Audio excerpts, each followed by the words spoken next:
If I could teach the whole world one thing, it would be the power in trusting your intuition. So much gets led astray because we don't trust our inner knowing and how to access it. And that's the goal here. The Empowered Intuitive is here to bridge the gap in your spiritual knowledge, to open your mind and give you permission to decide what's best for you and the world around you. And you know, I'm here to be real and silly and have fun while doing it. Welcome back to the Empowered Intuitive podcast. I have been heated. How have you been? What's it like for you out there? America? Today we are going to cover what the fuck is going on in America. I'm not attempting to be a political podcast, but everything is holistic and we can't avoid politics. My existence being trans and non-binary, being queer, inherently just becomes political in today's climate. So the reason why I felt called to make this podcast is I've been having a lot of clients and fellow practitioners asking me my thoughts on what's going on in America. I've seen so many videos of people being like, should I be worried now? Should I freak out? Like, what should I be doing? And we're kind of all, it seems, trying not to freak out, but also at the same time, this is how things have happened in the past where nobody did anything. And then it was kind of like, now we need to have World War II. So I've been talking to some clients and my Reiki master about this and many other people. And every single time I talk about it, they're always saying, wow, that was a therapy session for me. That makes so much sense. Thank you for putting it into perspective for me. This answers a lot of the questions that I was having. So I just decided, why not bring this information that I've just been having a lot of conversations about to y'all? So number one, you can get a little bit more educated, and you can kind of make your own decisions on what you should be doing, because bottom line is we're in a revolution right now, whether we want to be or not. And we all need to know what our role in the revolution is, right? We all need to know what our limits are, what we're prepared to do, where are we going to put our money where our mouth is, right? And for every person, that's going to be different. The limits, it's going to be unique to your life. So I just wanted to break this down. It's going to be a lot of stuff that we're going to be covering. I literally have right next to me an outline that I wrote. So I'm going to try and stick to that outline because it's a lot of intersecting lines.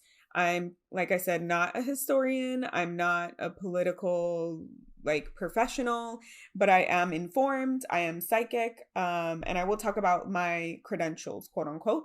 But before we get into this, what is the purpose of this? I'm not here to tell you what to do with your life. I'm here to help you find deeper connections and understanding as to where you fit in this revolution that is happening. I'm not here to tell you what to think, but I'm here to break down from different lenses, from astrology, from psychic, from things I've channeled, from my own opinion. And I'll make sure to kind of put that in there, where these sources are coming from, so that you can do your own research, so that you can understand what is my opinion, what isn't, and make your informed decisions moving forward.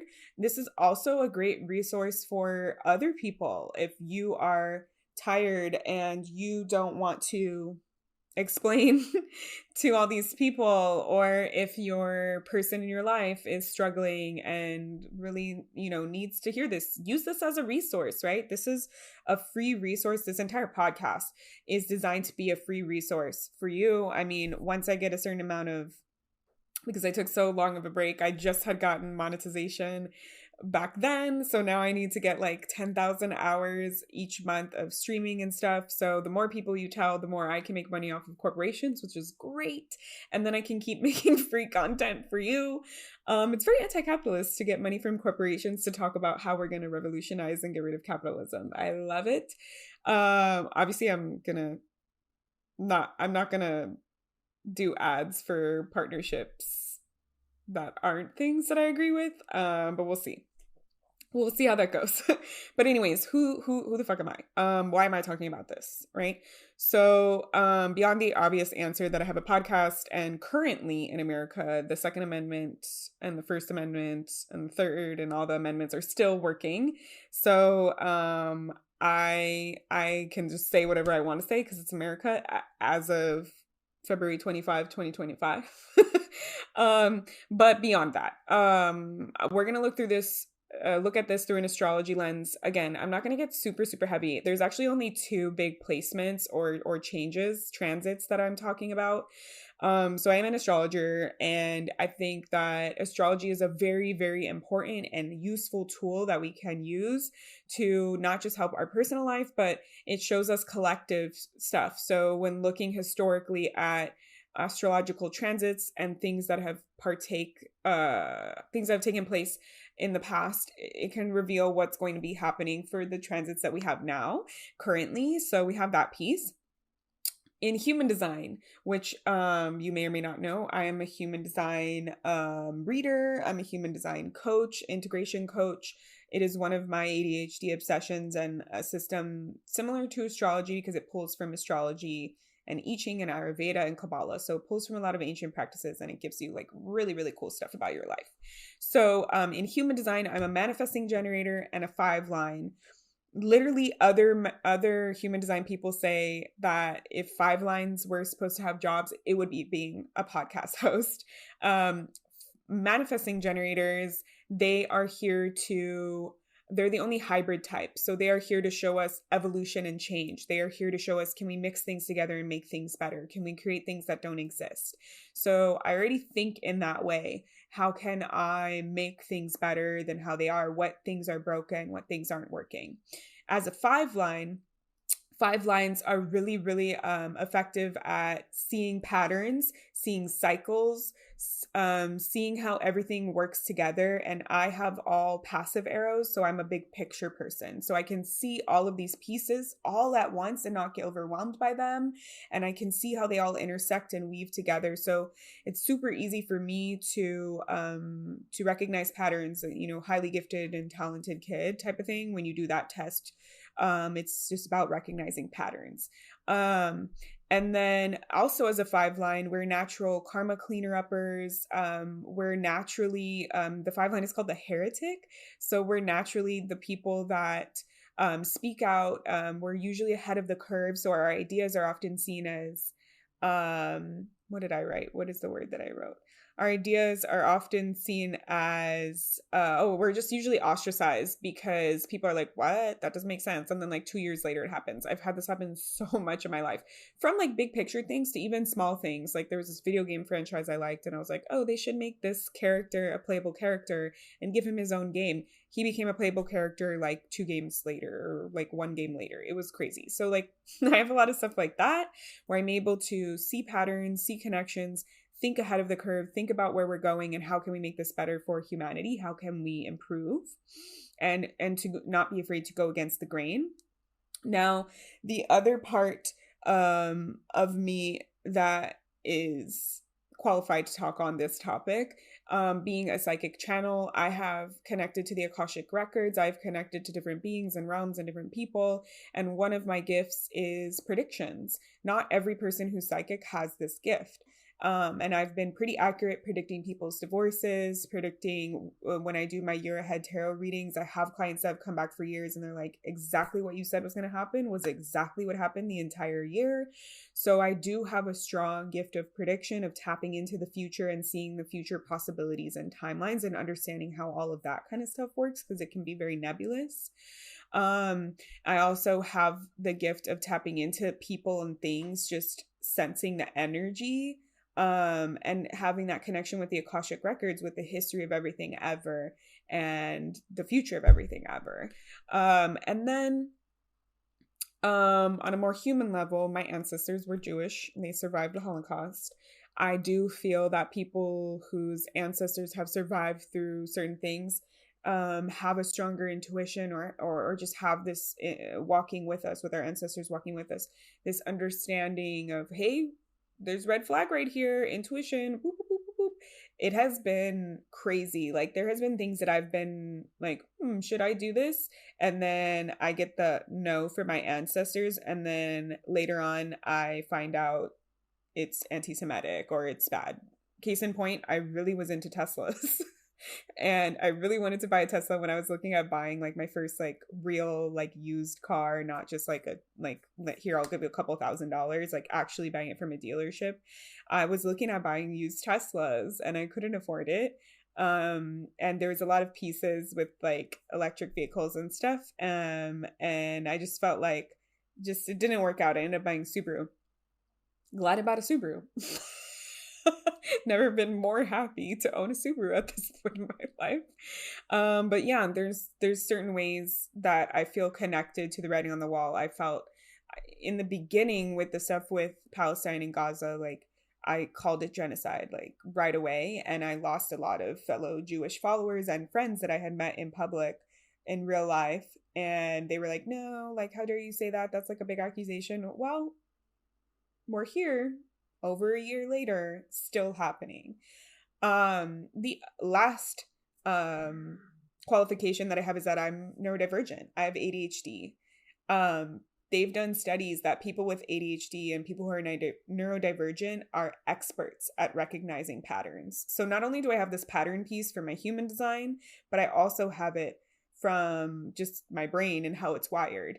So people who are neurodivergent, their brain thinks non-linearly. They can see more, they can sense more, they can feel more. There isn't any scientific studies that I'm aware of, but a lot of people who are psychic or highly intuitive are also neurodivergent because our brain doesn't filter away all the other information in our surroundings, like sensations and textures and sounds and psychic information. That's my theory about this.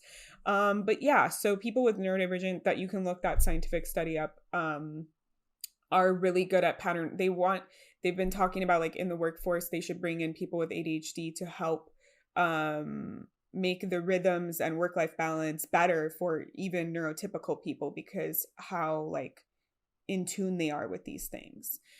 So those are my credentials. Honestly, like that's for the people who are maybe just being recommended this podcast. And if you don't know what any of those things are that I'm saying, it really doesn't matter. You can just listen, make your own decisions. I feel like my camera is like, I keep turning this way. Maybe I should turn it more that way. Okay. Okay, so let's get into it. Like I said, wrote this out because I wanted to try and make this as logical as possible in the flow of things.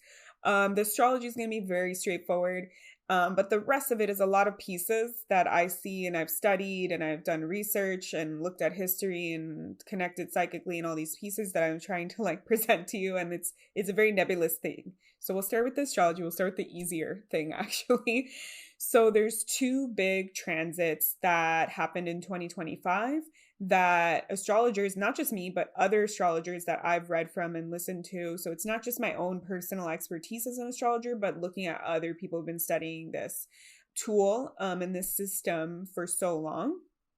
The biggest piece was the shift from Pluto in Capricorn to Pluto in Aquarius. Now, Pluto is what they call a generational planet. It moves over 20-year cycles. So people who are born in the same generation will all have the same Pluto placement. And therefore it affects us more on a collective level than a personal level, or rather it affects us equally on a personal and collective level. Let's say that. So Pluto is the planet of intuition and mystery and taboo, of transformation, a lot of dark, shadowy pieces, right? It was just in Capricorn.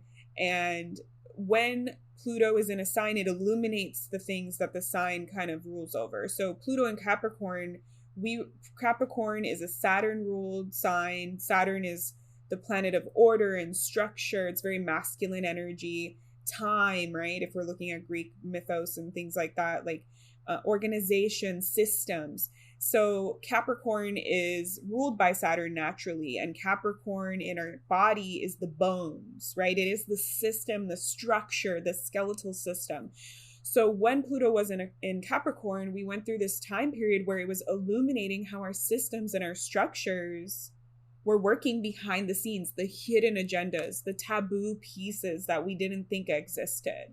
So we had a lot of like the wool being pulled out from over our eyes moments, right? We saw this with like celebrities and their like sex trafficking scandals and abuse and all these pieces. We saw this with like learning that political parties are basically both ruled by the highest bidder, and it doesn't matter Democrat or Republican, they're both bought by companies and corporations, and they're not actually here to serve us as people, right? That lie was kind of revealed. There was a lot of big shifts with this Pluto Capricorn. Now, when the US was founded, it was Pluto Capricorn. So Pluto, you know, like thinking about Pluto Capricorn on July 4th, 1776, this new structure emerging. We are independent. We are going to make our own way. We don't like the way that your structure is serving us. We're trying to find sovereignty and pursuing freedom, achieving and maintaining power, right? Because Capricorns are high achievers. And then, you know, now we're in Pluto and Aquarius. So the Pluto planet just swapped literally in the beginning of 2025 into Aquarius, and it will be here for 20 years. So Pluto and Aquarius, people thought the shift would be a lot slower, but we saw that with Luigi Mangione assassinating the United Health CEO. That is Pluto Aquarius energy in a nutshell for those who maybe are like, what? Aquarius is also a Saturn ruled sign. Those are the two signs ruled by Saturn. So it still deals with structure and order. However, Aquarius is about change, right? It's about how can we have technological breakthroughs? How can we use our imagination to revalue? Aquarius is very concerned with society as a whole.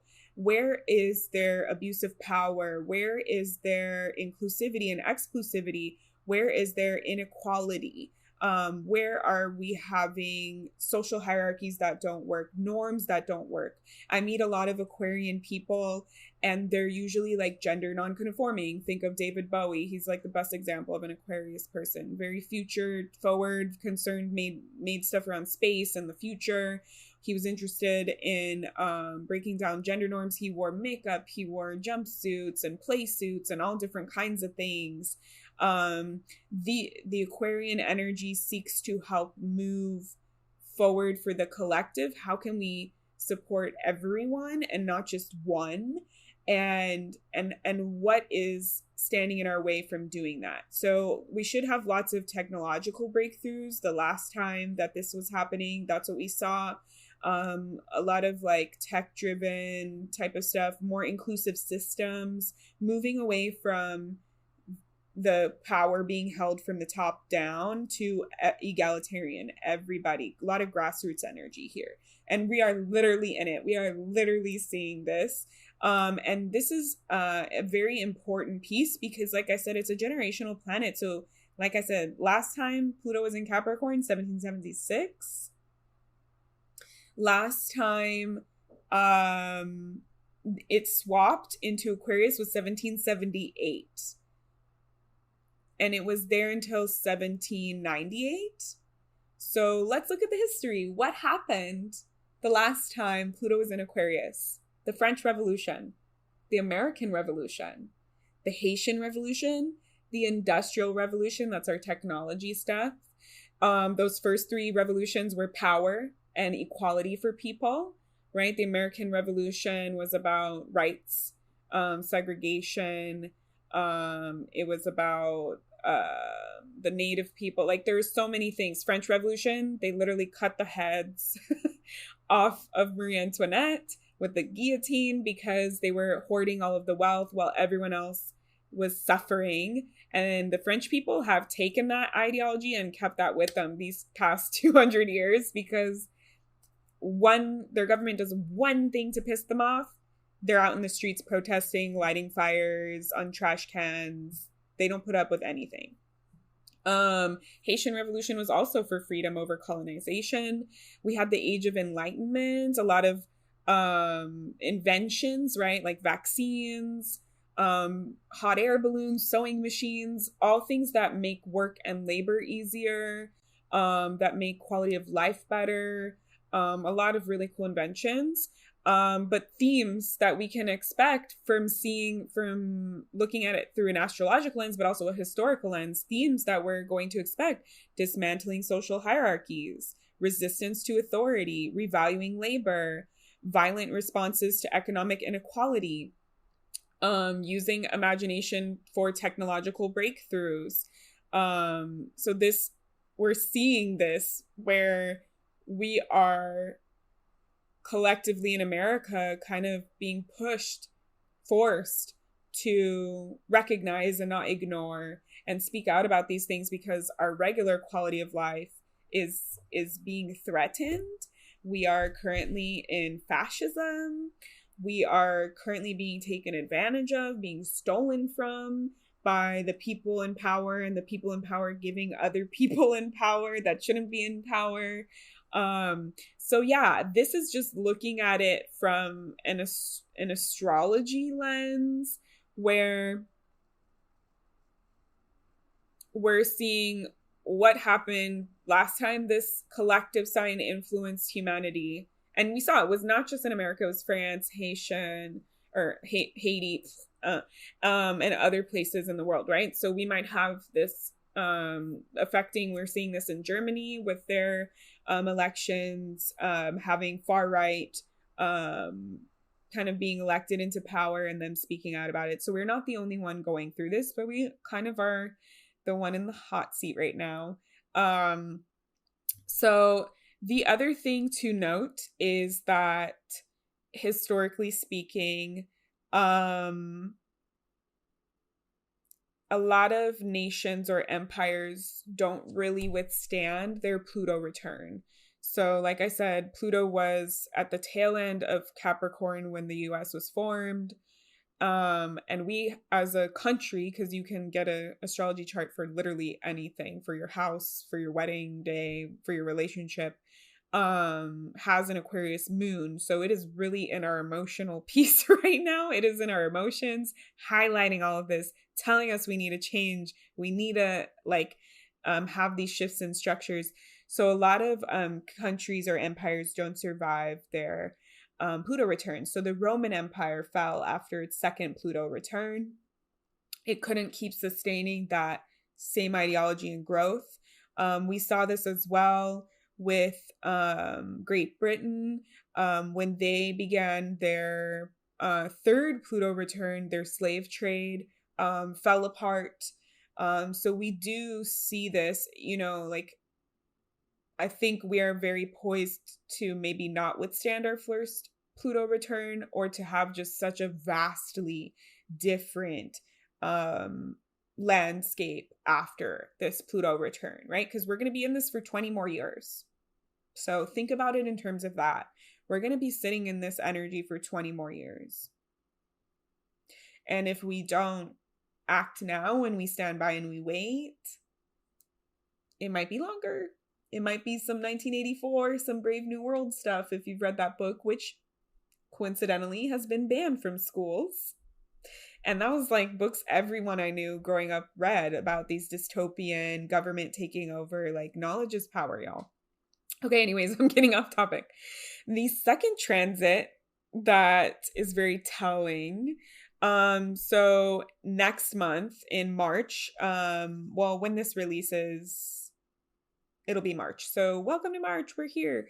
Um, the astrology of March is just really intense. I think things are really, really going to start picking up in March. Although psychically, I keep hearing May. So we'll see what's going on with that. I think March to May will be very, very pivotal, very important. But in March, Neptune, the planet, will move into the sign of Aries. And this is also generational planet. It's slower moving. It will move into Aries and then retrograde back into Pisces and then move forward back into Aries. And the retrograde will only be a couple months. So it's like a lot of planets. When this happens, we get in the new sign, then we get a little preview of it. We come back into the retrograde of tying up those last loose ends from the previous sign and then moving full steam ahead into the new sign. So it'll be here until 2039. So again, a long-term transit for a planet. Like the moon changes, day by day, hour by hour. This is year by year, right? So what historically happened when Neptune was in Aries? Use your intuition. Use your intuition now and see if you can think about, even if you know a little bit about astrology, see if you can guess what historical things were happening. So last time Neptune was in Aries, that was significant. 1861 to 1875. I wonder what happened. What war happened 1861? Yeah, American Civil War. Yeah. So we are literally having this Pluto Aquarius, like American Revolution, French Revolution, Industrial Revolution energy, plus American Civil War energy at the same time. We are really poised to have this intense change energy. So yeah, the last time it was in there, American Civil War literally started 1861, right when Neptune went into Aries. So it wasn't like a couple years in. These shifts do, whether or not you believe in astrology, affect the collective. So it literally started then, Germany and Italy unified during this time, because this Neptune Aries can drive for new national identities. Also very telling and very pivotal for what's going on in the world. A lot of spiritualism and new religious movements were born during this time, like the Theosophists, which is basically the father of New Age spiritualism, which most Americans partake in. So yeah, what does Neptune and Aries mean? Creativity and innovation, exploring mystical and metaphysical aspects, which also Aquarius is sort of into that kind of stuff too. So we're going to have more eyes on spiritual leaders and people than celebrities. That's a prediction for this time period, that a lot of astrologers have said. The downfall of celebrity, of people in power, and actually moving back to a more sustainable model where the people who are helping us heal and helping us open up and think for ourselves are going to be more in those leadership roles. A time to push boundaries and explore, create new and exciting pathways, learn the power of pairing imagination with practicality, and refining our fitness habits or taking new approaches to work. So we're going to see a lot of shifts just from these two. And I will say in 2025, every single planet will be in a new sign. So it will be a new world, basically, a new feeling. We have not felt all of these pieces all together all at once. That won't be until a little bit later in the year that completion will happen, but we are in a completely new vibe. We are in a new world as we know it, astrologically and energetically, throughout 2025. So I just wanted to talk about those two big picture shifts just to help you kind of understand, looking at the historical context of what happened during these times can help us understand what we might expect and what are the major themes that are going to be coming through that people will be focused on, whether or not they know what astrology is, they believe in it. These things happened, right? I don't think that, the Confederates and their like the slaves and all these people were like, oh boy, Neptune is in Aries, I wonder what that will bring us, right? Like, no.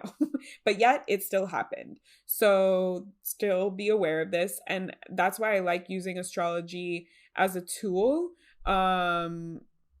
because in my line of work, being a psychic, what I provide for people is clarity, looking into the future, finding answers, finding sense, finding direction, planning, so that we can remove the power that these things that we'll be facing hold over us. We'll remove the shock, the fear, we'll remove the lack of preparedness, right? So that is why I love using these systems, because they can make our lives easier, take the guessing work out of these things, right? Of course, that's a gift and a skill that I have personally, but I'm not the only one who has this skill and gift.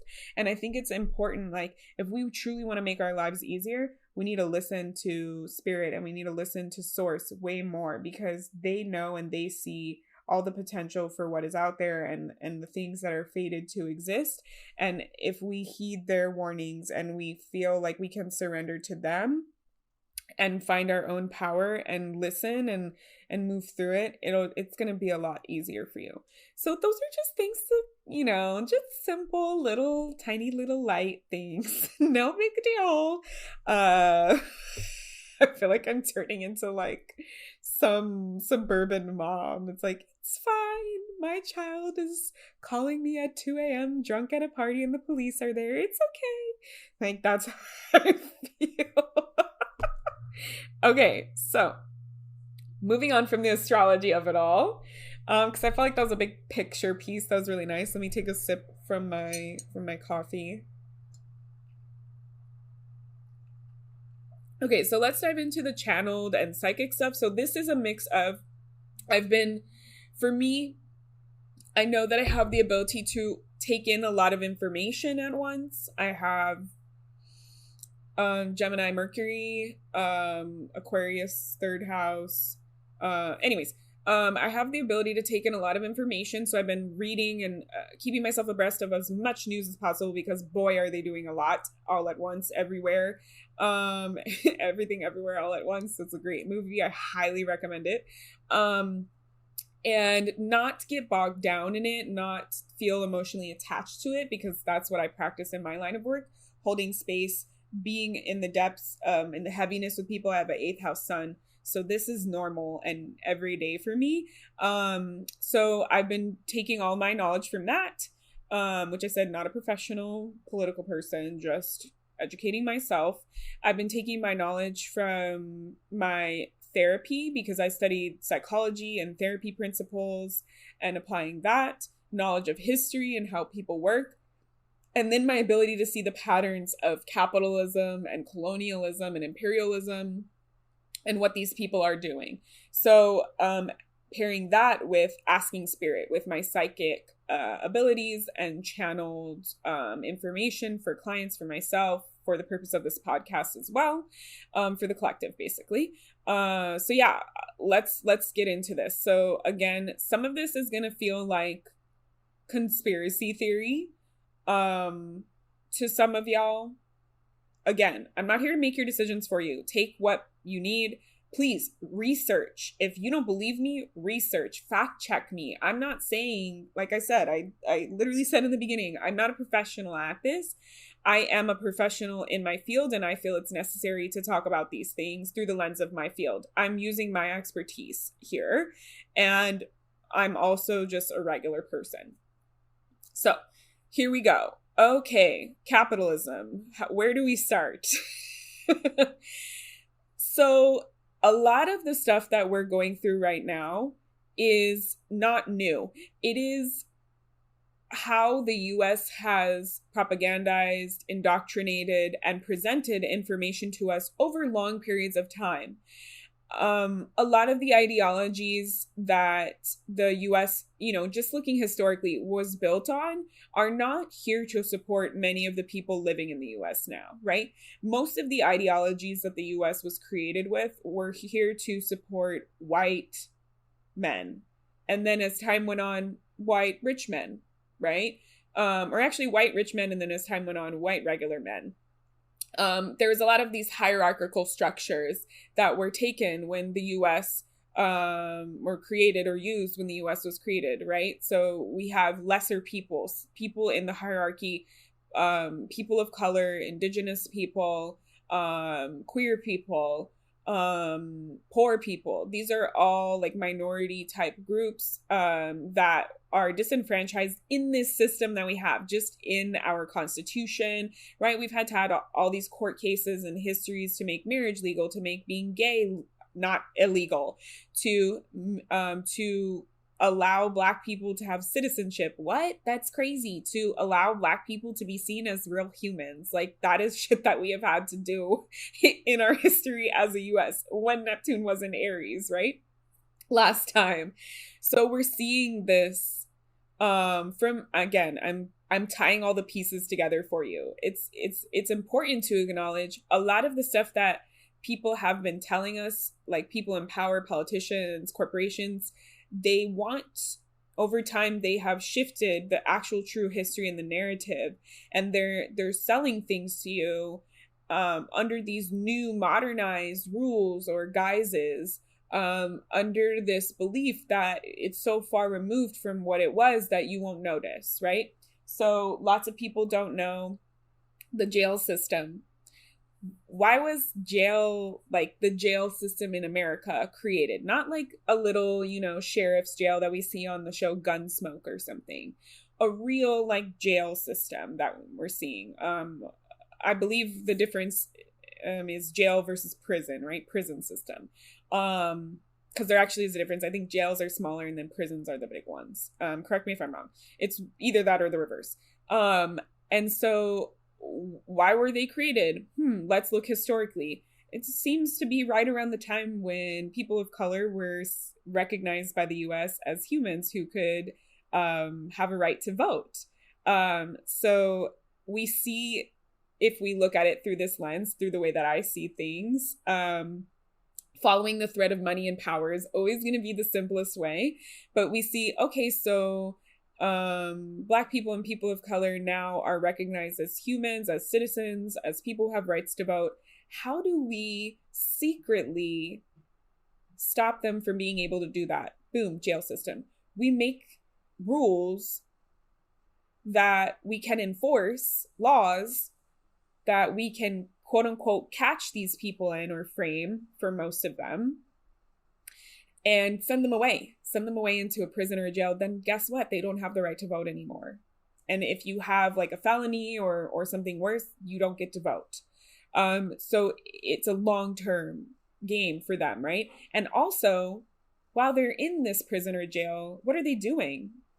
Labor for huge corporations that make billions of dollars for cents at a time, for getting paid dollars, less than 10, like really little tiny amounts of money.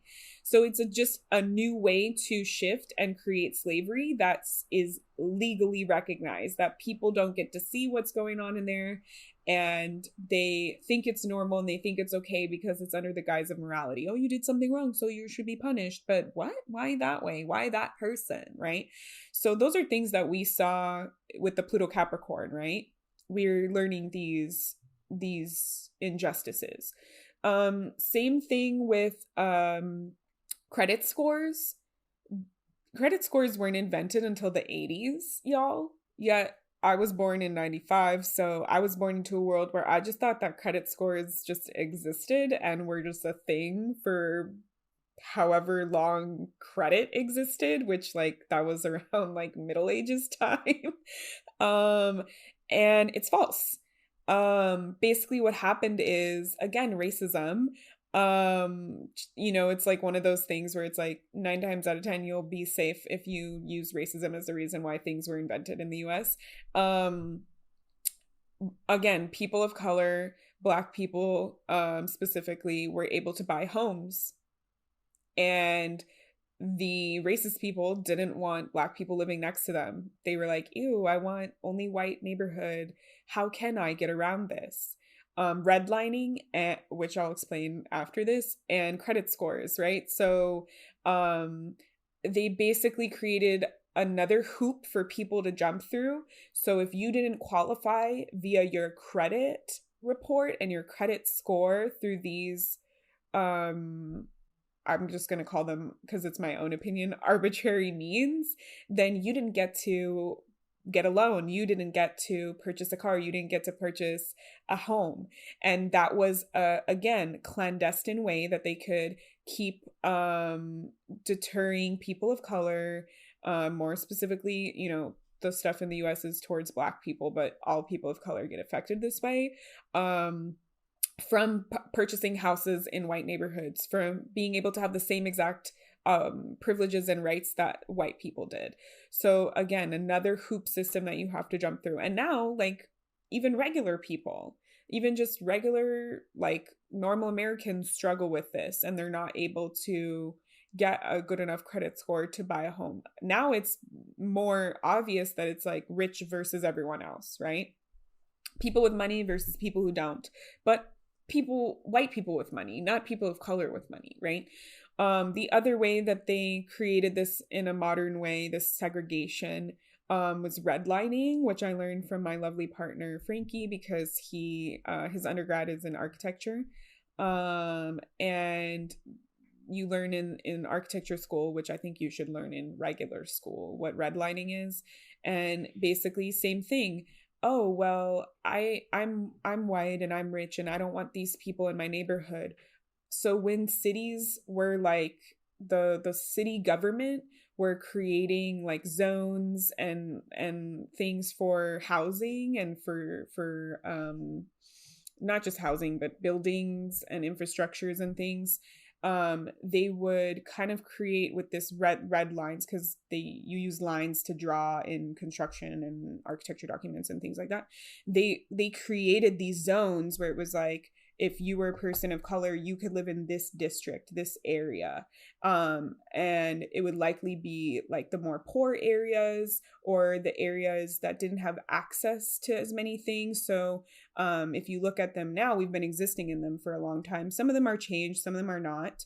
Out here in Los Angeles, they separated these communities by freeways. So these are like permanent structures that aren't being moved anytime soon, that literally separate groups of people from being able to intermingle with each other.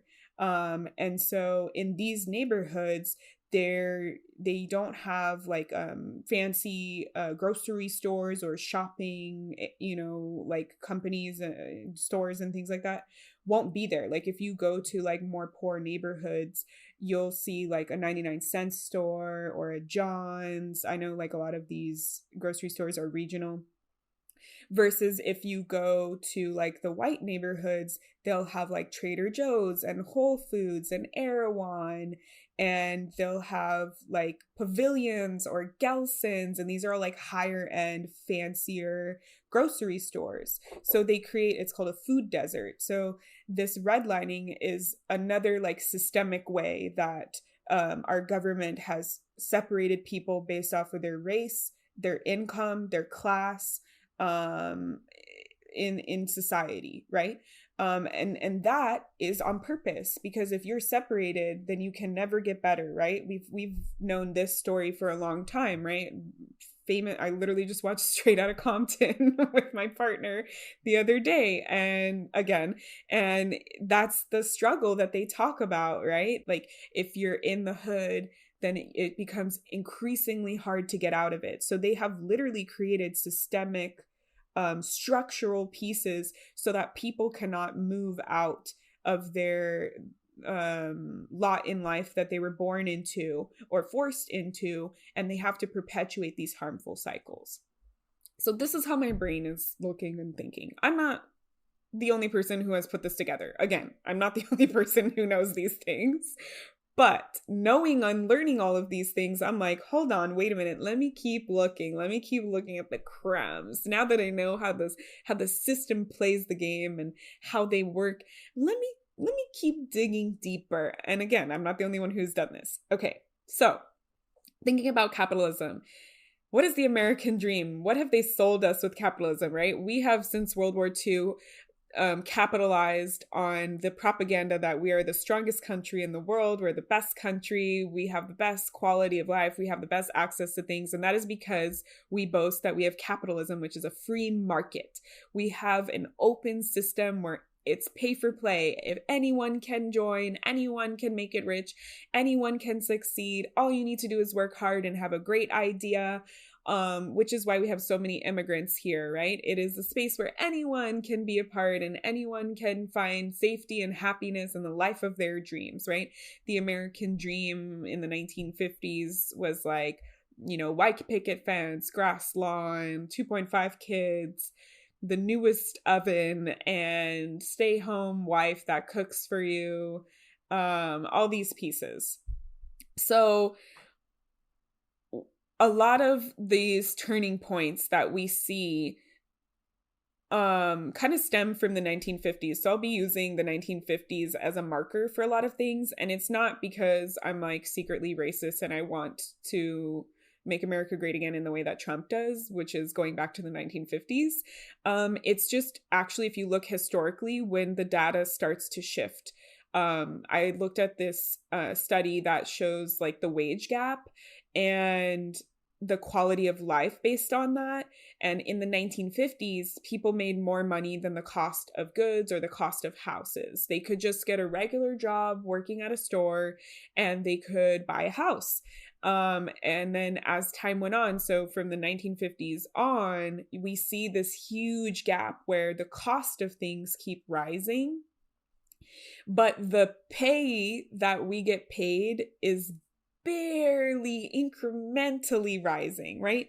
I live in California where our minimum wage is like $15, but the federal minimum wage is like $8 or something. It's like $7 and change. Like it is very, very low. Let me fact check myself. Let me look up federal. So federal minimum wage, right? Like we are specific in California because we're not a right to work state. So we have workers' rights. So we have more unions, we have higher pay. It's more expensive to live here. So they're like, yo, like if I were to make $8 minimum wage, I wouldn't be able to afford literally anything out here. Federal minimum wage. I'm Googling so I can fact check myself. $7.25 per hour. Nope, this is as of January 1st, 2025.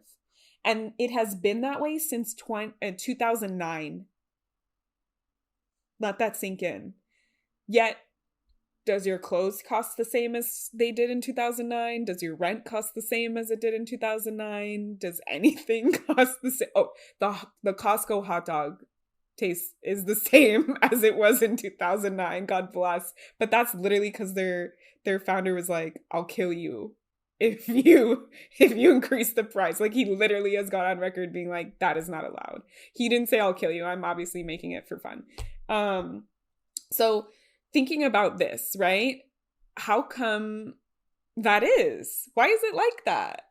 Why the government actually doesn't care about us, and they just keep saying everything is more expensive, so we have to charge you more, yet they're not giving us more money in our pockets to pay for that more thing. So now we're kind of in this is what I'm talking, this is where we're getting to if you're like, what the heck is the point?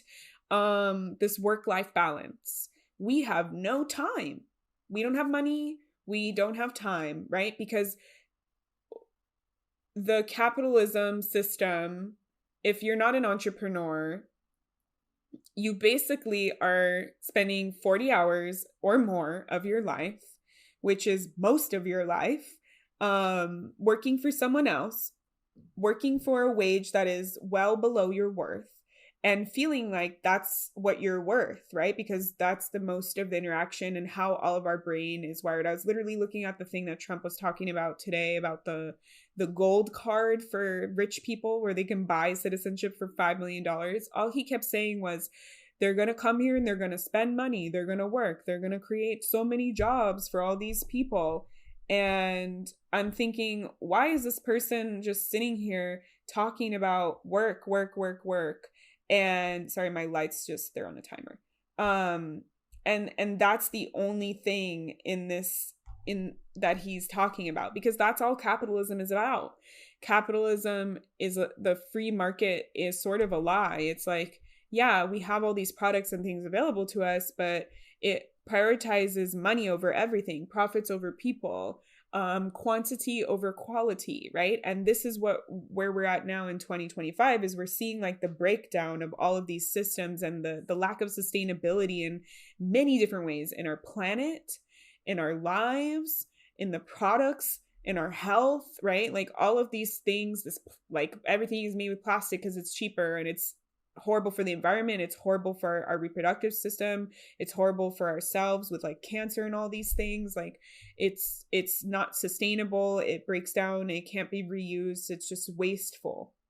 So that's kind of like where we're at with this work-life balance. I make barely any money, and I have to dedicate so much time. So my little tiny free time that I have to myself, I'm not able to enjoy it in the way that I want to, because I'm limited by my funds.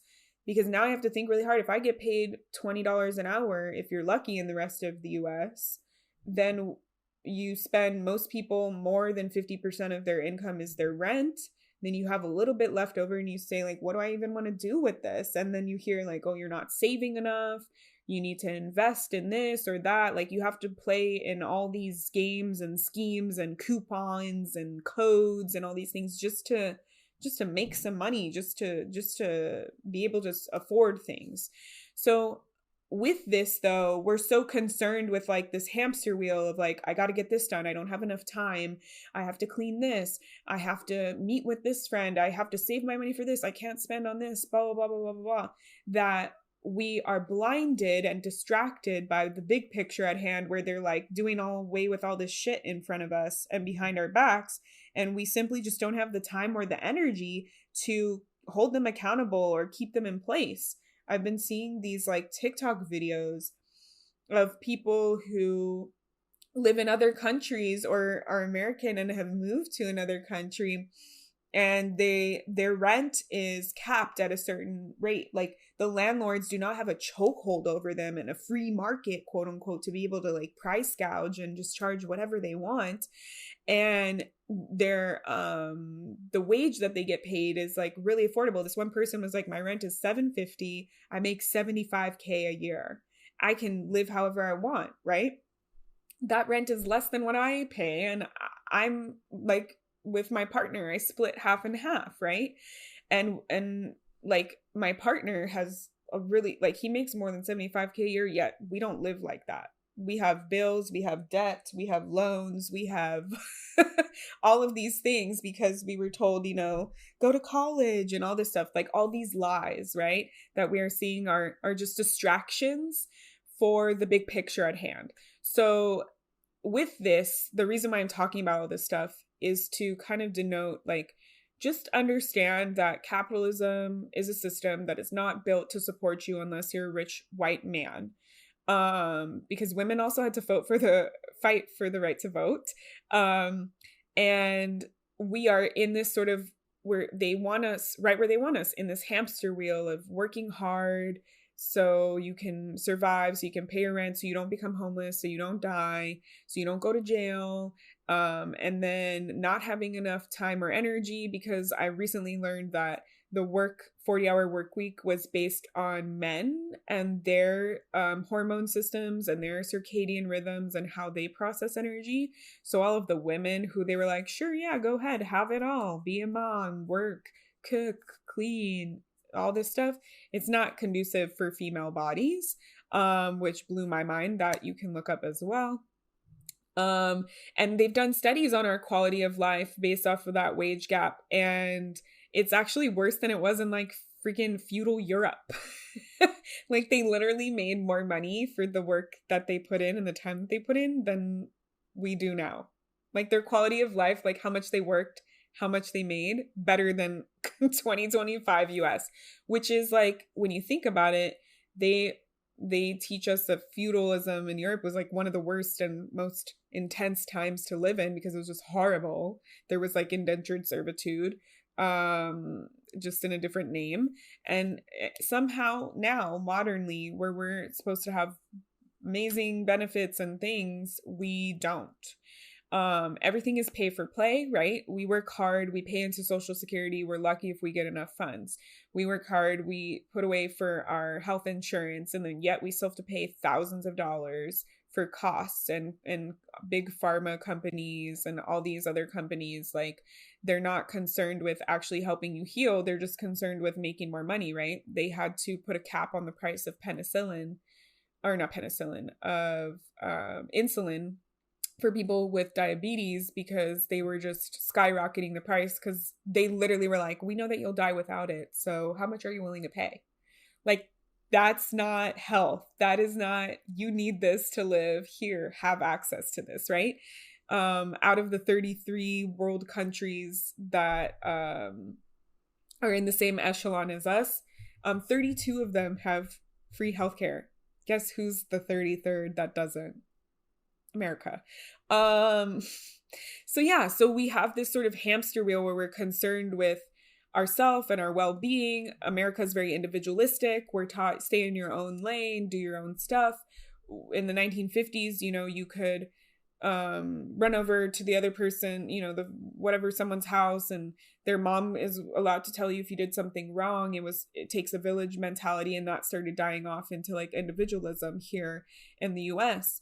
And so now it's like everyone for themselves, no one is connected, no one knows each other, everyone's trying to just stay alive, stay afloat, right? We have this systemic issue. Why does everyone need therapy? If everyone needs therapy, that's a systemic issue. That means that our society is making us sick, mentally sick and physically sick, because of all the unregulated, like in Europe, in the UK, red dye 40 is illegal because it is literally 100% proven to cause cancer or highly increase the chance of cancer. Yet it's perfectly fine to put in our hot Cheetos and our candies and our pastries and all these things out in the US, because they don't care. They don't actually care about your health. They just care about getting your money. They care about you buying hot Cheetos because it's all a connected system, right? You buy these hot Cheetos from whatever company. Who owns Cheetos? Is it like Nestle or something like that? I'm gonna Google that. They're all basically one giant company that makes a bunch of money, and it's like Coke and Pepsi, Nestle, and they all own all these. Who owns Cheetos? Pepsi. What I say, everything is Pepsi and Coke. Frito-Lay. Frito-Lay, yep. Which is owned by Pepsi. These companies also invest into big pharma. So it's like, we're going to give you a product that makes you sick. And then when you're sick, we're going to charge you an arm and a leg for the treatment. And then you belong to us. Bunch of debt, bunch of loans. Here you go, right? It's a system that they've created that we don't realize that we're in.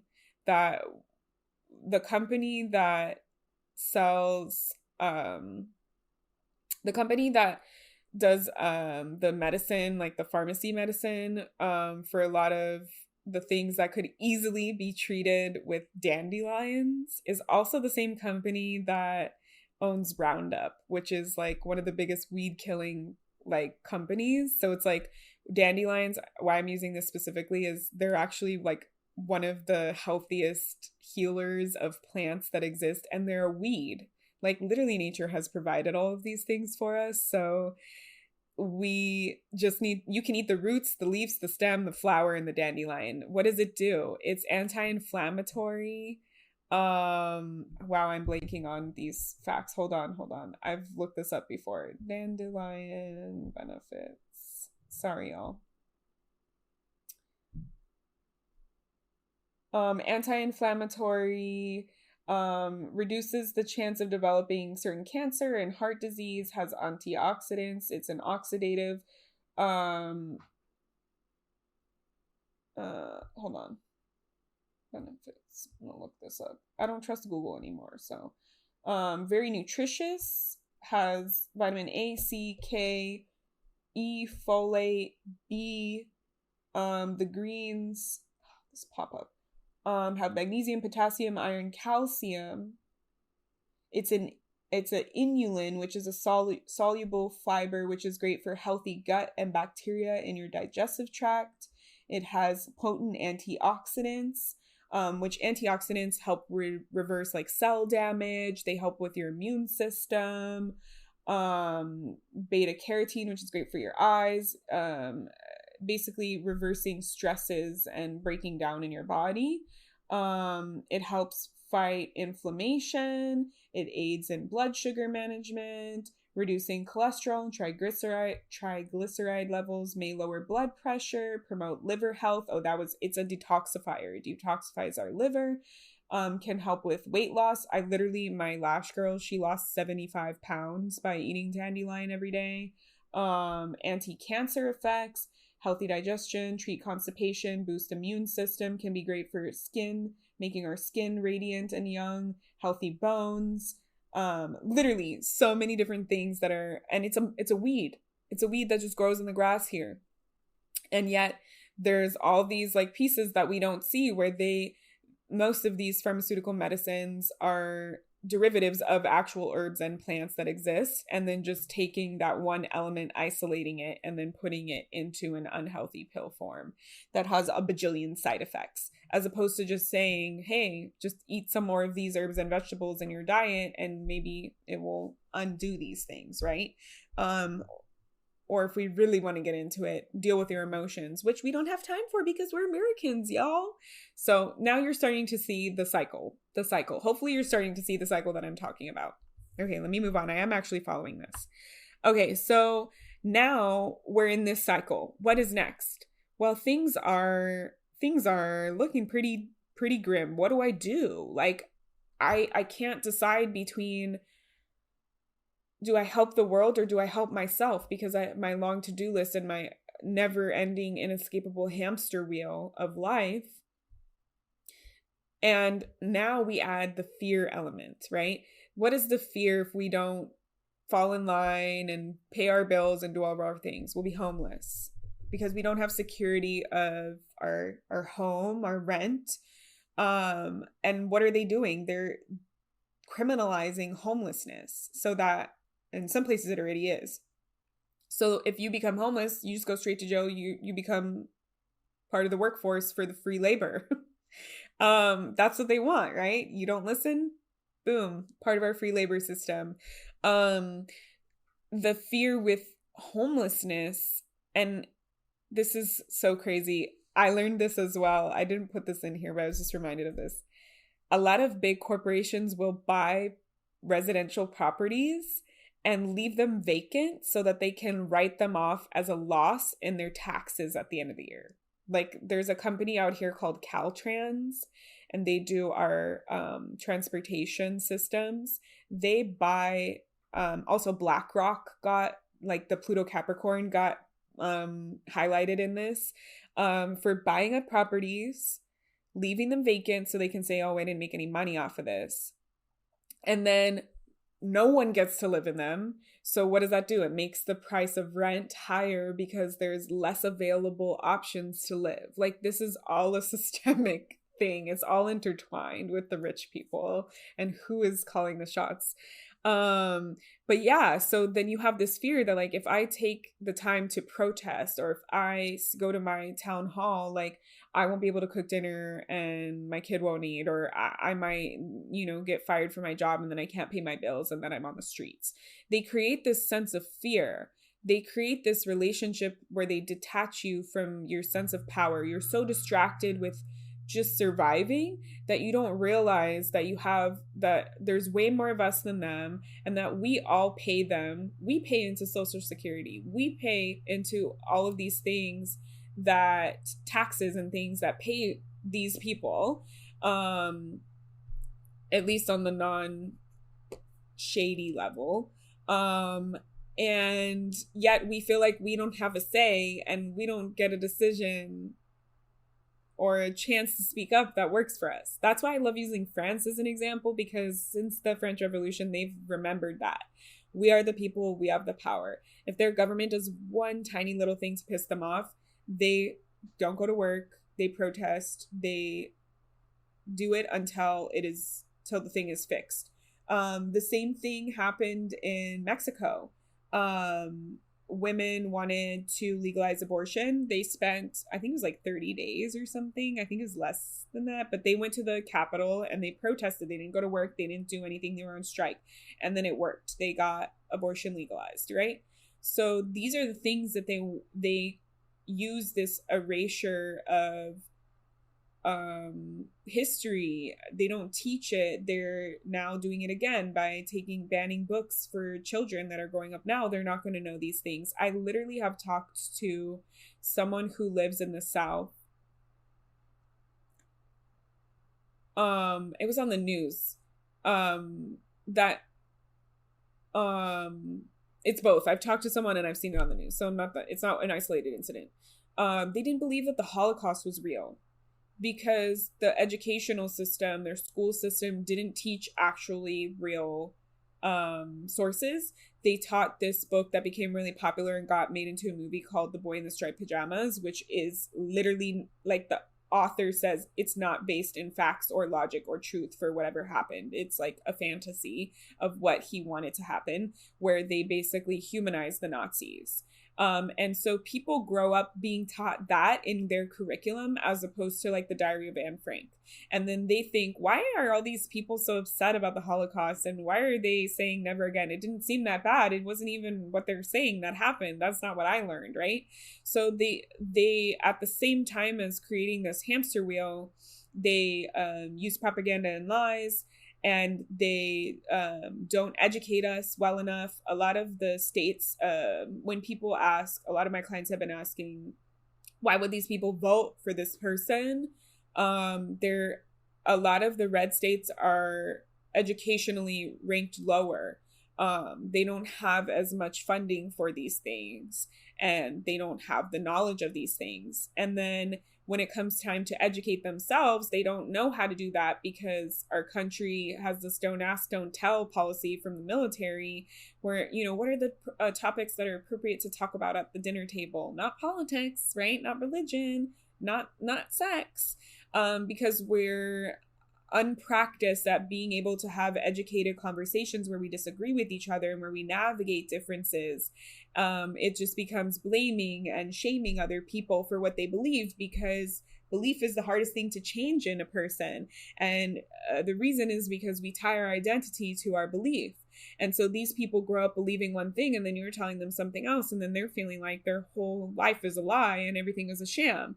And so they have that paired with, in school, we're learned to accept and to listen to authority as the above all end all, which is why these people value whatever they learned in school over, or didn't learn in school, or learned from their leaders, right? Like church leaders, community leaders, politicians, etc. So we're taught, raise your hand if you need to say something, stand in a single file line. If you need to go to the bathroom, you have to hold it in. We are literally taught to ignore our body's rhythms and cycles over what someone else tells us to do. So we have all of these pieces kind of working in this weird machine together. Let me put on my jacket. And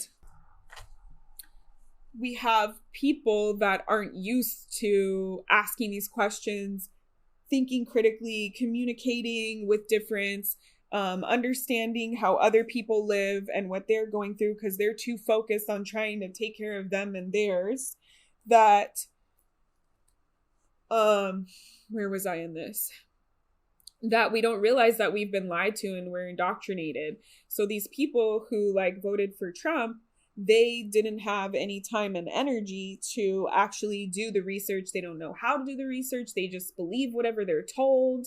They're like, girl, you want me to do what? I have to go home and make dinner. I don't have time for this. So they're indoctrinated to believe the loudest person in the room, the most authoritarian seeming person in the room. So they just believe whatever this person says blindly, because they're too exhausted to do otherwise. They would then have to educate themselves on how to do all these things and to look it up because everything is hidden, right? Like Google, we're seeing with like TikTok is there's suppression of content, um, you know, typical fascist regime stuff. They're controlling the narrative. We don't have access to these facts. It becomes really hard. You know, they say, oh, everything's on Google. Some stuff that I Googled, there's not information available for it. That actually happens to me a lot. Like I'm like, did I pick the words wrong? I gotta ask another way and another way and another way until I can find the information, or I have to look at the source that I found it from that has the link to the information because I couldn't find it on the internet, right? So they done studies on this during the Pluto Capricorn, where depending upon where you live, when Trump was running against Hillary, if you Googled, that became like a whole thing in the news. It showed certain things about Hillary and certain things about Trump when you Googled it, so that you would only see good things about Trump and only see negative things about Hillary Clinton, right? Because the corporations pay for all these things. So Google, right, pays for all these things and controls the narrative, or people pay Google so that they could control the narrative because we are a pay for play system. Right now we're seeing how it's all coming together, right? Because we are pay for play, we allow for these things to happen, and therefore we get inaccuracies, lies, inconsistencies. Propaganda is so easy. All I have to do is pay more money. And who are the people that have the money to pay? Not us, because we're stuck on this hamster wheel, barely making it by because our system doesn't pay us enough or give us enough resources at fair costs and wages. And the only people who have that time and energy to do that are people with money, are resourced people, are privileged people. So that's how a lot of people ended up voting for this person. And we're seeing that now where they're all in town halls and they're like, yo, I voted for you. And the exact opposite of what you said was going to happen happened. It's like, well, this person is a felon and a liar, so why would you believe anything that they say in the first place? But maybe you didn't know that, or maybe you were just told to not listen to that. And, you know, you heard all the things, or hopefully you've heard all the things that Trump was saying. Like every single thing he deflects. He says it's a lie. He says it's this. He says it's that. No one fact checks him, right? You just, okay, I'm going to listen to what he says. Because he seems authoritarian. He seems to know what he's doing, or he's different than the people that I know lie to me. He doesn't seem like a politician. So why would he lie to me? So we have that piece. The other piece that a lot of people were asking me about is like the youth, right? Like how do these people join these fascist and Nazi and really horrible ideologies, these brainwashing ideologies, right? We see like the people that were hired for Doge were like age 19 to 24 and they're all white men, or not all white men, they're all men. And then we see, you know, like all the school shooters are white men for the most part. A lot of these hateful young men are listening to people like Joe Rogan and Andrew Tate, and they are known to be liars, and they don't fact check themselves hardly ever. They just speak from the authority piece that's within them. And a lot of people have been like, how does that happen? Like, how do you like fall into that? So the thing is, after religion stopped being very popular, which again, 1950s, this stuff started breaking down around the 60s, 70s, in America. People weren't as religious. We start to have this more individualistic mentality. So people are like, I'm just going to do what I need to do. So it's like you're raised based off of whatever your family values are. A lot of people don't even follow their own family values. It's very individualized. Then we have COVID, where we're super separated from people. We can't even physically touch them or be in person with them. So we're lacking community. And this is not a random occurrence. We see this with a lot of infrastructure. There aren't very many third spaces in the US. Third spaces are places where you can go. So like a tertiary and secondary, or primary and secondary spaces are like your home or your work, spaces where you frequent a lot. Third spaces are places where you would go to meet with people, like parks, cafes, co-working spaces, right? A lot more older countries have more of these kind of baked in. But in America, there aren't really very many third spaces that aren't pay for play because we're capitalism, right? You can only use the bathroom if you have money. You can only sit here at this cafe if you buy something, right? Like these are not spaces where people can just come and enjoy. And no one wants to create a third space because if it's just for free for people, who's going to pay for it, right? Like the library is like a third space, but that's funded by federal, or probably will be defunded by federal, right? So we systemically don't have spaces where we can gather and communicate and talk to each other that aren't centered on buying things like markets, vending markets and things like that. And the other way that we're kind of like individualized is with like social media, the advent of all that kind of stuff, right? Like we are connecting with people more on the internet, but not having that true in-person real connection. We're having parasocial relationships, which is where we don't know someone in real life or in the way that we think that we do in real life, but we still have an attachment to them. That's like the rise of celebrities. Like people watch, Justin Bieber and Angelina Jolie on their social media and they feel personally connected to them, even though that person has no idea that you exist and what you are and who you are and what you look like and what your name is. So we're seeing like multiple different ways in which we're becoming isolated, right? We don't have enough time. We don't have enough money. We can't enjoy things. We don't have enough third spaces. We don't have infrastructure built to support this. We're moving away from religion. And so religion is a big space where we have community. That's why people traditionally like going to religion, because it's a built-in local community that is there to support you and is there for you through your things that you're going through, maybe financially or otherwise. They have all these different types of service in religious spaces like childcare, food drives, all kind of stuff. That's why we see raves being really popular, because going to concerts and raves creates a sense of spiritual community, because in traditional religion you would just sing together, right? And everyone knew all the words, and that's what makes you feel like you belong and you feel God. Same thing happens at a concert, right? It's a spiritual experience where we're all singing and coming together, and having that sense of community. Yet now at a concert, it's like your seat 21F, get out of my seat. You didn't pay for this. Like, I'm just here enjoying with my 5 people or my other person that I'm at the concert with, and I don't care to get to know you, because of how our culture is and how our society is. So with COVID, there was even more separation. So these young people are looking for a sense of community and a sense of belonging. And they are indoctrinated to listen to the loudest, most masculine person in the room as the form of authority. So they're looking for this kind of leadership and authority. And these men like Andrew Tate and Joe Rogan are online speaking loudly, having lots of followers, having lots of authority, potentially lying and saying that they have all these women, all these things that these young men are looking or aspiring to have. And we see that with even school shooters. These are like incels, people who didn't have access to that and got so upset that they didn't have access to any of that kind of stuff, power, money, women, that they shoot up other people like crazy. That's how this system is so sick, right?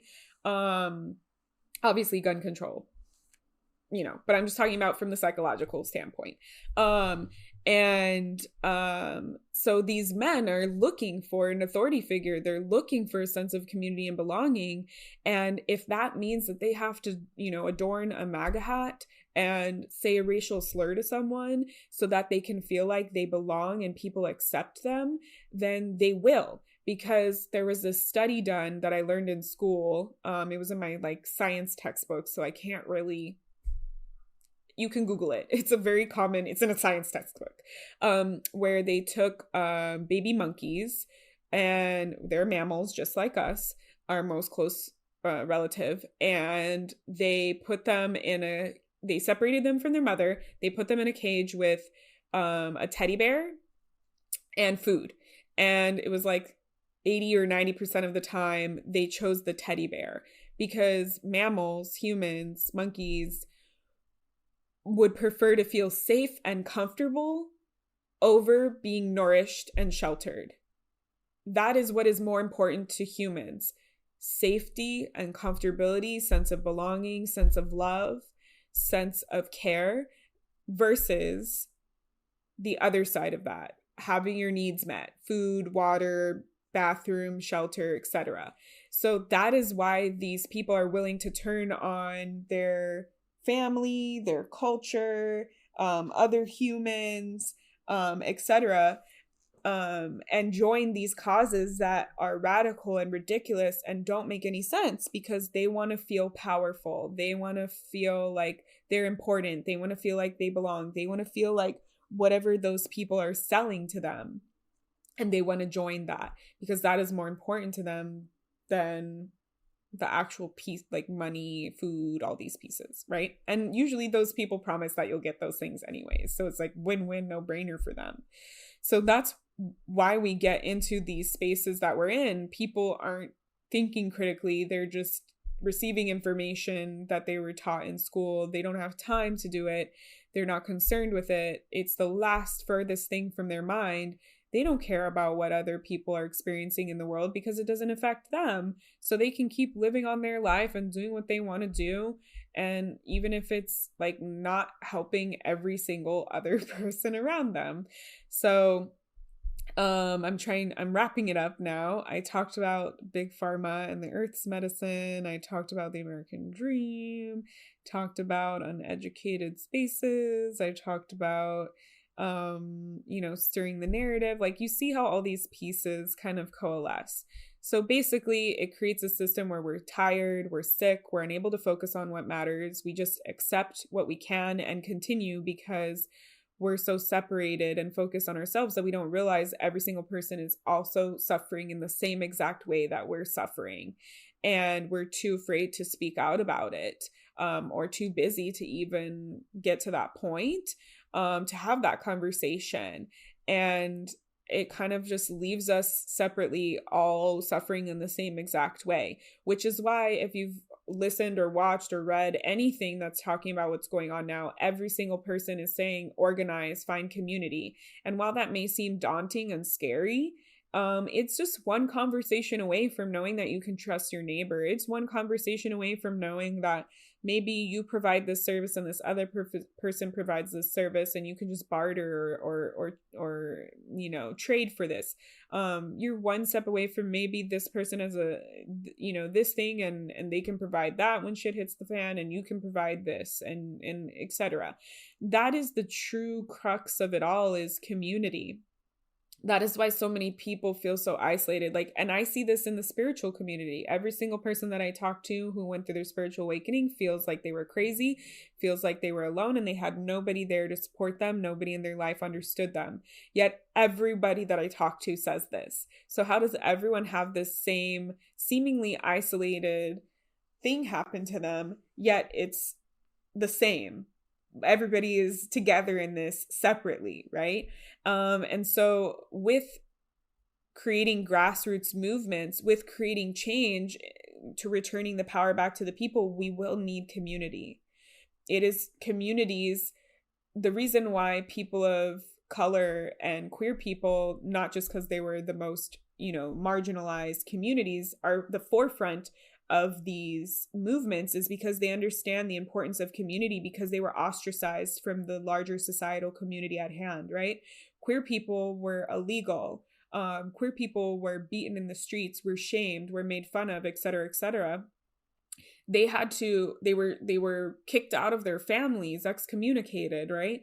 They had to find community and build their own community with each other, a community that would support them when their times were tough, a community that would house them if they got kicked out of their house, a community that would be there for them if they were dying, in the hospital of AIDS. It was all community. And so when you have that strong sense of community, you know what to fight for, and you fight that fight because you know what you could lose because you went through it in some way, shape, or form. And also you're the first thing that is going to get attacked. We're seeing that. That's what they did in Nazi Germany. They attacked the queer people first. then the people of color, then the Jewish people, right? So same thing with Black people. They were othered because of who they were, that they had to find their own sense of community. They had to stick with each other. And then they knew like no one else is going to have my back except the other people of color here. And even in that, there's all these separation tactics with our social hierarchy with this pay for play system, right? Like you can be a white man and you're on the top of the food chain, but maybe you're a white gay man and you're like, well, at least you start it's called bootlicking.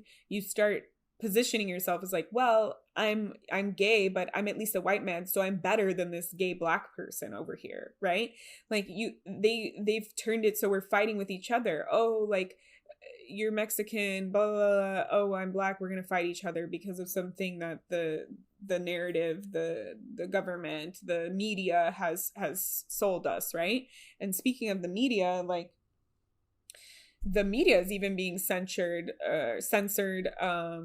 because both of those words I feel apply. Like what is it? The AP news outlet refused to acknowledge the renaming of the Gulf of Mexico to the Gulf of America, and they were kicked out of being able to be in the press room for all the White House stuff, right? We're seeing this censorship happening if you are disobedient already, and that is the system that we live in. And so we have this kind of where we see like this system of these people that actually put their money where their mouth was are the ones that understand because they're part of the communities that get the brunt of all of this stuff that was created, while all the rest of us white people are paying for play and finding some success in it. We don't acknowledge that there's other people who might be paying for play or trying to pay for play, like immigrants, and they're getting screwed over and they're getting othered left and right. So yeah, we see this illusion kind of pulled away that it's not supporting anyone really now, right? Now it's become so extreme that it's like the rich people versus everyone else. And even white men are suffering because of this, right?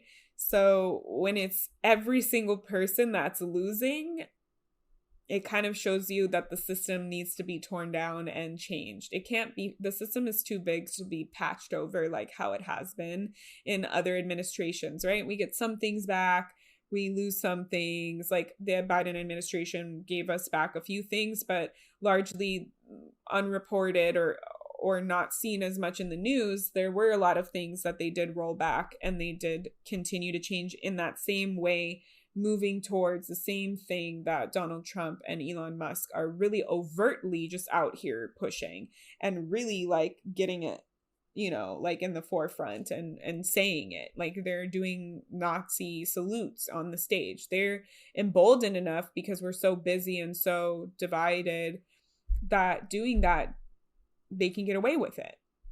So yeah, think about your role in the revolution. Think about the people who fought before you and how there was erasure of how real history is, how it was violent, how it was long, there were risks, there was suffering, so that other people can be better in the long run, right? The Civil War, like people died to fight for the rights of people of color.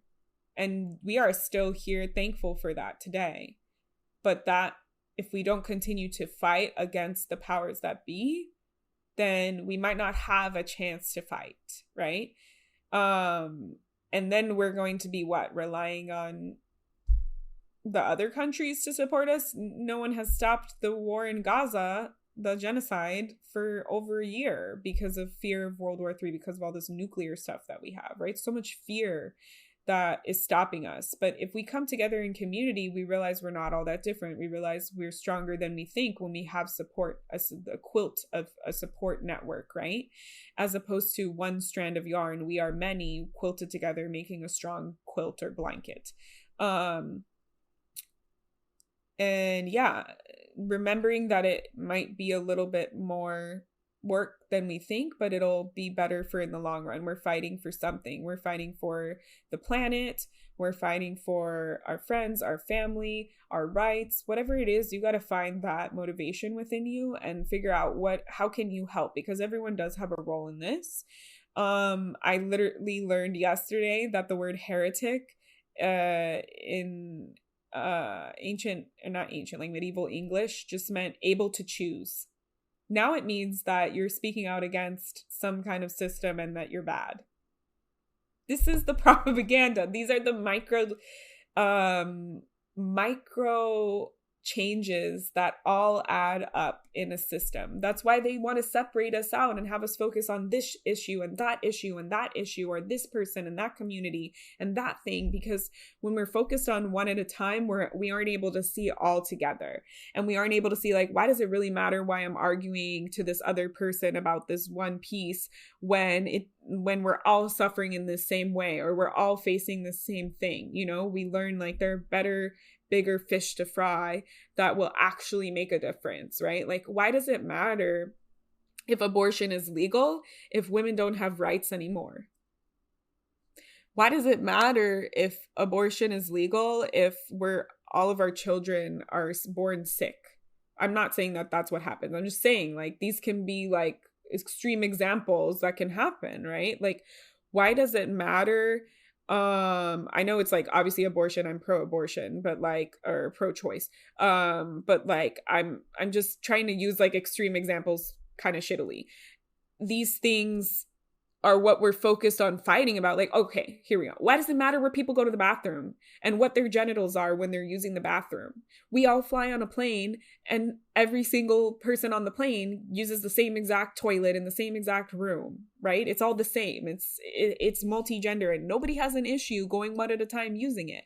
So it's like, why are we arguing about this thing here where people can go to the bathroom, when really what we should be asking is, why are those people being seen as evil? And why are we being distracted by trans people when all of this other stuff is going on, when all of these other rights are being taken away, right? They're distracting us with hot button issues, with things that are actually humanitarian. They shouldn't be political. They should just be, you're a human, you get to use the restroom, period.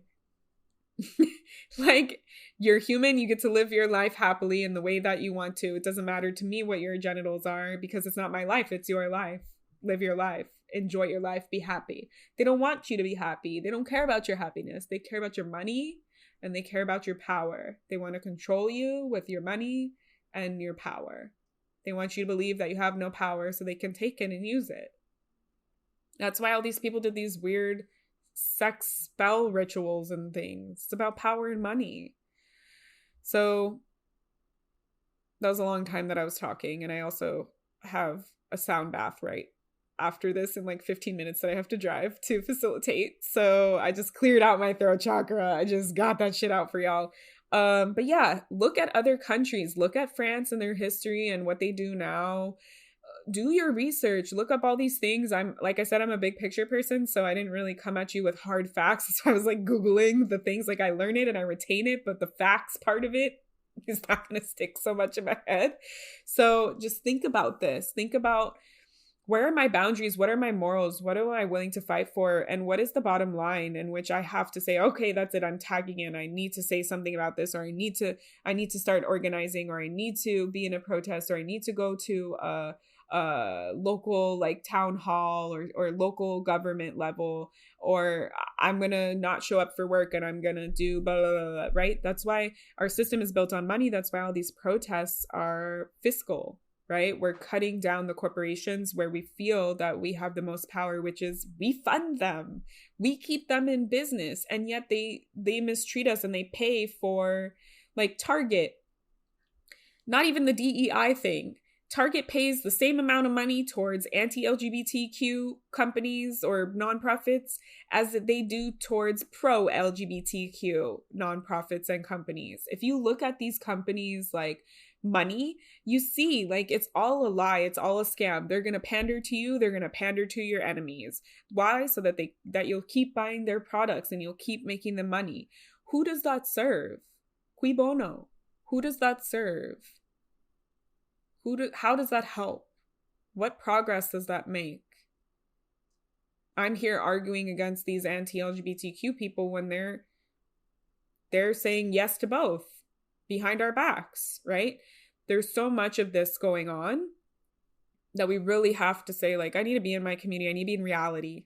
I can't just escapism out of it. That's what New Age spirituality, escapism. That's what America does. They go into other countries, they fuck it up, they pull out. Then they say, oh, it's some other power vacuum. They don't have strong enough government because you came and you ruined it. You put in your order, your imperialism, and then you left when it didn't serve you, when you got the oil, when you got the commodity that you needed. You just lied and said it was because of terrorism, right? So think about that. Think about all of these things. Comment, let me know, follow us, share. I welcome actual real conversations, not blaming, not name calling, none of that, but real conversations, real critical thinking. This might be new information for a lot of people. This might be information you've heard. Keep thinking, keep talking, keep doing. We need doing. That's where we're at now. We need doing, right?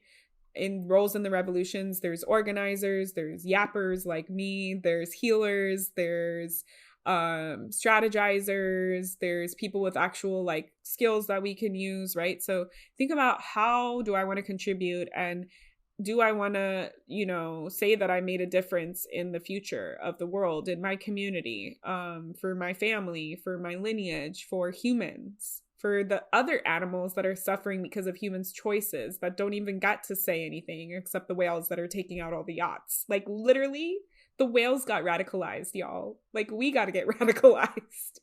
So yeah, I don't know. Hopefully this helps make sense of things.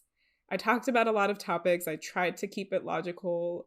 Usually I feel like I'm all over the place, and then people are like, no, this was great. So let me know. Again, welcome to March. There's stuff brewing. Get ready for it. Get ready for it. Prepare yourself. Prepare yourself in a way that feels best. Do research on how to prepare yourself from people who are organizers, people who have studied these things, who have knowledge of these things.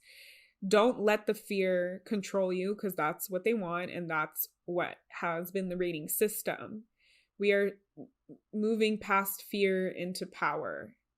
We are seeing through the lies. And that's why I'm here as a healer. I'm helping you tap into your body, which taps into your intuition, which allows you to trust yourself, which allows you to be connected to your power, which allows you to stand firm and to speak up and to take action and know that what you're doing is correct for whatever that means for you.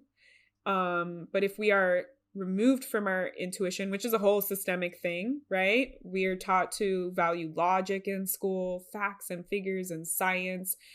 Intuition knew all these pieces that science is just now explaining. So we can still get there through using these other things. Our intuition doesn't steer us wrong, but lies about facts and figures do. Lies about knowledge, controlling the narrative, propaganda, that does, right? So, yeah, think about it in that way. How can I trust myself? How can I tap into my power? How can I connect to my intuition so that when it comes time to do what I need to do, I feel like I'm ready to do it. I don't struggle and never do it because I'm in fear. Think about all these pieces and how they all work together. Yeah, that's pretty much all I have to say. Again, if you enjoy this podcast, please review us, share, post on your story. If I can get up to these things for monetization, then I can continue to make more content. That's kind of the goal, and be paid for it and continue to give you free content. And you can just skip past the ad, which is exactly what I do for a lot of my podcasts. And we can continue to help other people find their strength, find their power, connect to their body, feel happy and good in their lives. And we're just at a weird part of history where we're really going to have to be really active in that. But, I always used to say I'd rather be in one of those, movies where the main character is fighting for a revolution and knowing that every action that they take is important and meaningful and impactful, versus just selling some product that someone doesn't need, just so my company can make money, type of thing. I mean, obviously I work for myself. a lot of entrepreneurship is going to be, I feel like, a new trend, because we're going to be looking at how can I make money and not be part of capitalism, or not be part of supporting these evil corporations, and how can I bring my gifts and my talents to the table and continue to trade and barter and create a like sustainable society, right? Like, imagine if you're like, my job now is bring me your stuff that's dirty or broken that you don't want to clean. I'll clean it for you. I'll fix it for you. Comes back on the market. We don't have to continue to buy new stuff every 6 months. Like, there's so many cool jobs, cool things that can be more supportive on a community level, on a systemic level, and a reality level. So yeah, all of those things and more. And I don't know, I love you. You matter. If you're really anxious after this, lay on the floor and just breathe and lay flat on the back on the floor and breathe. Count, 3 things you can see, 3 things you can feel, 3 things you can smell. You can get yourself back in your body and reset your nervous system. Yeah. So until next week, I'll see y'all. Thank you for listening to your intuition and listening to the Empowered Intuitive podcast. I would absolutely love it if you could leave a review on Spotify, Google, or Apple Podcasts, subscribe or follow the pod wherever you stream, and legit just tell all your spiritual baddie friends and fam about us. You can follow the Empowered Intuitive Pod on IG at the Empowered Intuitive Pod. For updates and fun memes, follow our host Love on IG and TikTok at Love Sakratoff. That's LOVESACHARTOFF. Or head to their website to subscribe to their newsletter, book a session, or attend an upcoming event with them at lovesakratoff.com. And remember, trust your intuition.